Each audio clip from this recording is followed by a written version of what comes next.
हरिओम आत्मीय भक्तजनों सब प्रेम जय श्री हरि। आज का प्रसंग है पाप का बाप कौन है।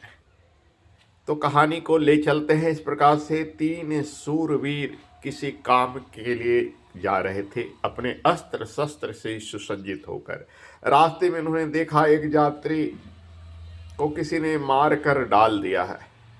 इसे देखकर वे दुखी हुए लेकिन फिर भी आगे बढ़े। उसके बाद उन्होंने देखा एक विधवा स्त्री दिखाई पड़ी जिसका सारा धन लूट लिया गया और उसे मार पीट कर घर से भगा दिया गया। इसे देखकर भी वे दुखी हुए, फिर भी आगे बढ़े।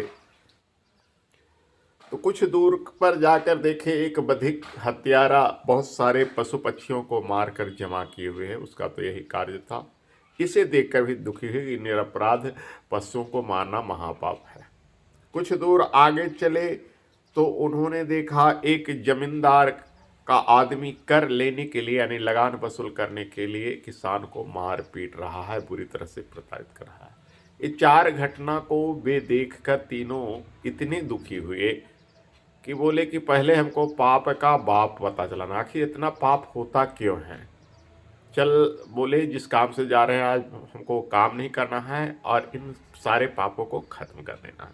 कुछ दूर आगे चले तो एक बूढ़ा सज्जन से अपनी मन की व्यथा बताए कि हे दादाजी परदादाजी जो भी कहिए, बूढ़े को लोग दादाजी ही कहते हैं, कि ऐसे ऐसे घटना देख रहे हैं, जहाँ भी देखते हैं कुछ न कुछ कलह होता है, द्वेष होता है। आखिर पाप का बाप के हम लोग क्षत्रिय हैं, हथियार से लैस है, सुसज्जित है।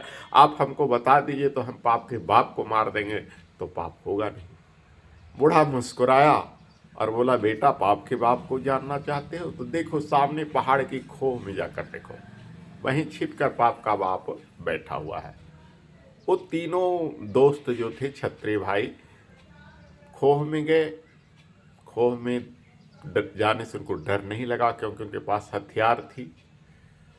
देखते हैं तो वहां लाखों मन सोना भरा हुआ है। यह सोने देखकर उनका मन ललचा गया कि सोने का मालिक कोई नहीं है, यहाँ कोई सिपाही भी नहीं है जो इसकी रक्षा कर रहा है। और तीनों मनसूबा बनाए कि सोना को लूट कर ले चलो, हम लोग तो महा अमीर हो जाएंगे, करोड़ों के स्वामी अरबों के स्वामी हो जाएंगे। कहा ठीक है यार, इतना सोना एक बार तो ला देंगे नहीं, दिन में कोई देखेगा तो हम लोग को मार कर छीन लेगा, इसलिए रात में सोना लूटेंगे। तीनों के मन में लोभ सोने का आ गया। अब क्या था कि तीनों को भूख लगी थी, सो बोले कि पहले जाकर होटल में भोजन की व्यवस्था करो। एक बोला कि मैं सोने को देखता हूँ, इसकी सुरक्षा में रहता हूँ, तुम लोग खाना लाओ। अब उस दोनों के मन में ये लोभ आया कि अगर मैं खाना ले जाता हूँ तो सोना तो उसका होगा, हम तीनों बांट लेंगे, क्यों न अकेले सोना को हड़पे। इसलिए तीनों के भोजन में एक दूसरे ने विष मिला दिया, भोजन में जहर मिला दिया। और उसके मन में भी जो सोना की रखवाली कर रहा था यही भावना आई कि सोना अकेले हड़प ले, उन दोनों को सोना न मिले। भोजन लेके आएगा तब तक छिप कर हम उस पर तलवार चला देंगे। दोनों भोजन लेकर आया तो छिप कर वह तलवार चला दिया, दोनों तो मारा गया। अब उस भोजन को सोचा कि करके तब सोना ले जाएंगे। भोजन ज्यों ही किया त्यों ही वो लुढ़कने लगा, मरने की कगार पर आ गया, हाथ पैर ऐंठने लगा।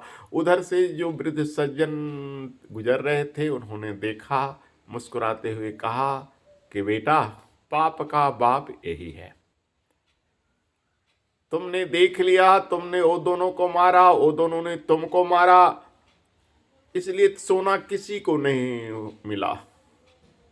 यह सोना के लोभ लालच में तुम अपने मित्रों की हत्या कर दिए। इसी ढंग से जो भी तुमने पूर्व में देखा है सारे के सारे पाप लोभ और लालच के कारण ही हुए। इसलिए पाप का बाप अगर है तो ही लोभ। लोभी व्यक्ति कभी सुखी नहीं रहता है, लालची व्यक्ति कभी सुखी नहीं रहता है। एक न एक दिन उस पर दुखों का पहाड़ टूटता है। इसलिए लोभ और लालच से ही सारे पाप का जन्म होता है। जिस व्यक्ति में लोभ और लालच आ गया उसका समझो कि जीवन में तबाही, दुख और दर्द की जीवन आ गया है। इसलिए सदा संतुष्ट रहने वाला ही सुखी रहता है। अब आप समझ गए होंगे कि पाप का बाप कौन है। हरि ओम तत्सत।